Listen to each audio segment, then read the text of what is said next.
জামায়াতে ইসলামের কেন্দ্রীয় সাংগঠনিক সম্পাদক ও সাতক্ষীরা ২ আসনের প্রার্থী আব্দুল খালেক বলেছেন, দলের কোনো কর্মী অপরাধে জড়ালে তাদের বিরুদ্ধে কঠোর ব্যবস্থা নেওয়া হবে। বুধবার সাতক্ষীরা শহরের তুফান কনভেনশন সেন্টারে সাতক্ষীরা সদর উপজেলার পূজা মণ্ডপ কমিটির প্রতিনিধিদের সঙ্গে জামায়াতের মতবিনিময় সভায় এসব কথা বলেন আব্দুল খালেক। তিনি বলেন, পূজা উদযাপনকে কেন্দ্র করে কোনো গোষ্ঠী যেন বিশৃঙ্খলা সৃষ্টি করতে না পারে তা নিশ্চিত করতে আমরা সবসময় সতর্ক থাকব।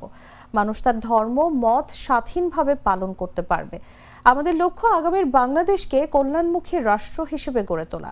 সভায় জামায়াতের সদর উপজেলার আমির মাওলানা মোশাররফ হোসেন সভাপতিত্ব করেন।